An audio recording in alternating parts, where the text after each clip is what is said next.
Сәлеметсіздер ме оқушылар? Бүгінгі тақырып аңыз әңгімелер. Халық ауыз әдебиетінің бір түріне аңыздар немесе аңыз әңгімелер жатады. Аңыз тарихта болған танымал адамдар туралы тарихи шындыққа негізделген көркем шығарма. Аңыз әңгімелерде ертегі сияқты кейде өлең, кейде жыр түрінде ұрпақтан ұрпаққа бірнеше нұсқада жеткен. Аңыздарда елдің, рудың шыққан тегі немесе нақтылы бір жерде өткен оқиғалар туралы айтылады.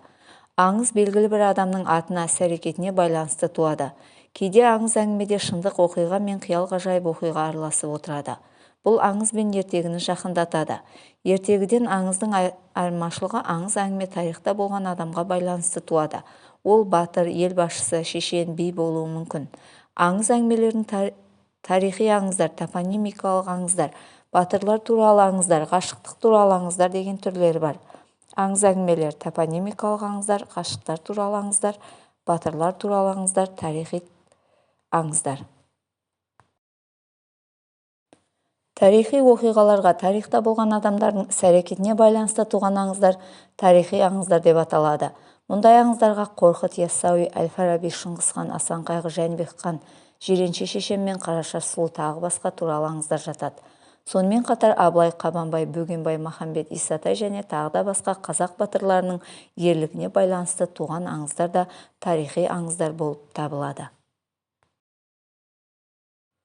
Аңыз мазмұнындағы тарихи оқиға белгілі бір мекенмен, тау-таспен, өзен-көлмен байланыстырыла айтылса, мұндай аңыз әңгімелер топонимикалық деп аталады. Себебі олар белгілі бір географиялық нүктенің неліктен солай аталатынын түсіндіреді.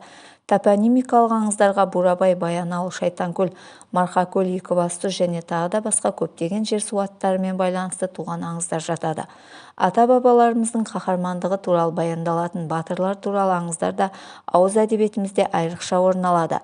Бұлардың қатарына массагеттер патшайымы Томирис, отанын құтқару жолында өз өмірін құрбан еткен бақташы Шырақ жайындағы аңыз әңгімелерді жатқызамыз. Қазақ аңыздарының үлкен бір тобын ғашықтардың махаббат хикаялары құрайды. Бұларға Зарина ханшайымның, Айша бибі арудың, Балқаш қыздың бастарынан өткен оқиғалары жатады. Білу тапсырмалары. Бірінші, аңыз дегеніміз не? Екінші, аңыз әңгімелер ұрпақтан ұрпаққа қалай жеткен? Үшінші, аңыздарда не туралы айтылады? Аңыздар қандай түрде кездеседі?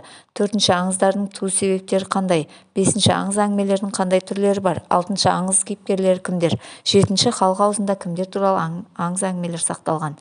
Аңыз дегеніміз тарихта болған танымал адамдар туралы тарихи шындыққа негізделген көркем шығарма. Аңыз әңгімелер ертегі сияқты кейде өлең, кейде жыр түрінде ұрпақтан ұрпаққа бірнеше нұсқада жеткен. Аңыздарда елдің, рудың шыққан тегі немесе нақтылы бір жерде өткен оқиғалар туралы айтылады. Аңыз әңгіме тарихта болған адамға байланысты туады. Аңыз әңгімелердің түрлері: тарихи аңыздар, топонимикалық аңыздар, батырлар туралы аңыздар, ғашықтық туралы аңыздар.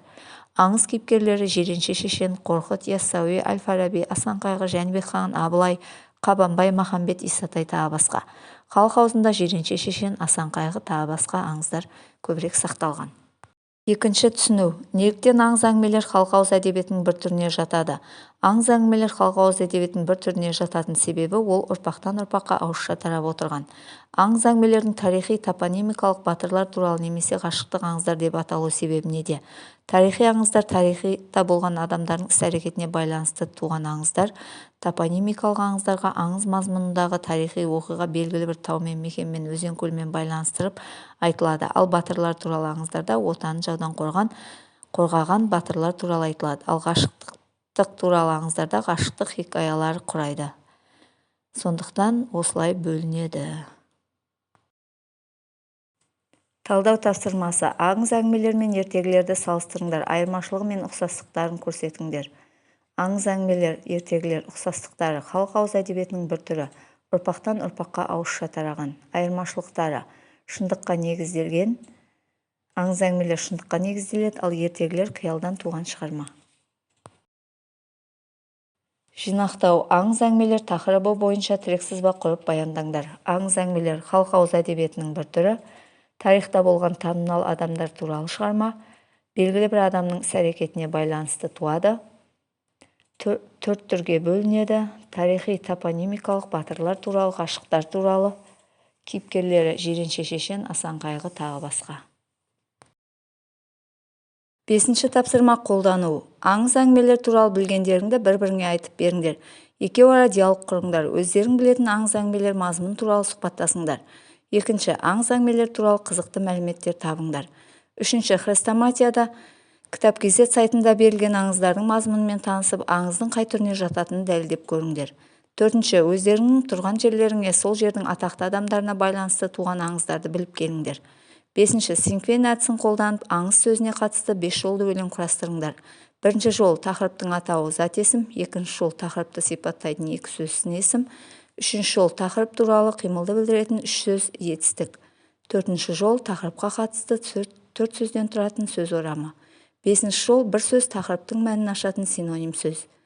Алтыншы, PowerPoint программасын қолданып, аңыз әңгімелердің өздеріңе ұнайтын түрі туралы тұсаукесер дайындаңдар. Қолдану жауаптары. Бірінші, диалог. Досым, аңыз әңгімелер туралы не білесің? Аңыз тарихта болған адамдар туралы шығарма.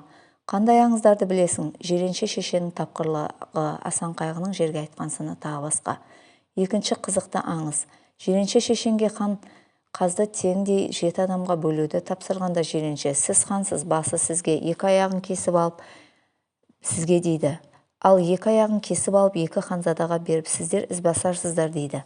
2 қанатын кесіп 2 қызына беріп, сіздер жат жұрттықсыздар, 2 қанатпен ұшып барарсыздар дейді.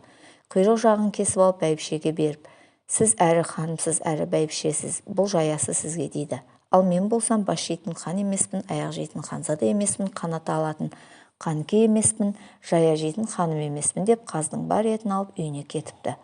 Үшінші, хрестоматияда берілген аңыз Асан Қайғының жерге берген батасы аңызы тарихи аңыз түріне жатады. Себебі Асан Қайғы тарихи тұлға. Бесінші тапсырма. 5 жолды өлең. Бірінші жол аңыз, екінші жол тарихи топонимикалық, үшінші жол айтылады, тарайды, баяндалады. Төртінші жол аңыз тарихи шындыққа негізделген көркем шығарма. Бесінші жол әпсана. Алтыншы тұсаукесер. Бірінші слайд мазмұны. Тарихи аңыздар тарихи оқиғаларға, тарихта болған адамдардың іс-әрекетіне байланысты туған. Екінші слайд мазмұны. Мұндай аңыздарға Қорқыт Ата, Жиренше шешен, Қорқыт, Яссауи, Әл-Фараби тағы басқа. Үшінші слайд мазмұны. Жиренше шешен туралы аңыздар. Төртінші слайд мазмұны. Қорытынды. Қазақтың моральдік кодексін олардың мақал-мәтелдері мен аңыз әпсаналарынан іздеңіз. Олжас Сүлейменов. Алтыншы тапсырма. Баға беру. Аңыз әңгімелердің қандай маңызы бар, пікірлеріңді білдіріңдер. Қазіргі заман аңыздарына қандай тақырыптар негіз болады деп ойлайсыңдар. Халқымыздың тәлім-тәрбиелік мәдениетінің бастауы сонау есте жоқ ескі замандарда жатыр. Бұл орайда халық ауыз әдебиетінің алатын орны ерекше. Аңыз әңгімелер жастарды тарихты терең білуге баулиды. Екінші, қазіргі заман аңыздарына жасанды интеллект, заманауи технологиялар сияқты тақырыптар негіз болады деп ойлаймын.